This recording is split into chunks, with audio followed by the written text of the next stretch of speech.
Guys, and welcome back to this channel. In this video I'll be showing you guys how you can find your saved projects on CapCut PC.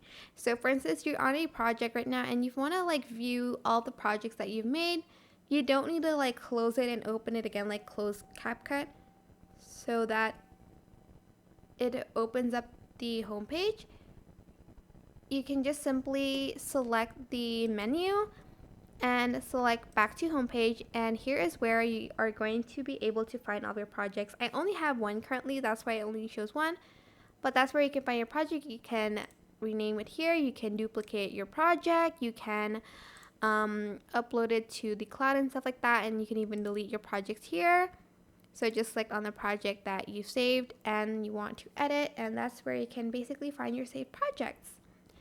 I hope this tutorial was helpful for you guys. Don't forget to like, comment, share, and also subscribe to this channel if you haven't done that already.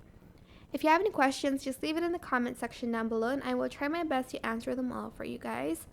And if you found this video helpful, please click the thanks button above the description box down below. Thank you so much for watching. Goodbye.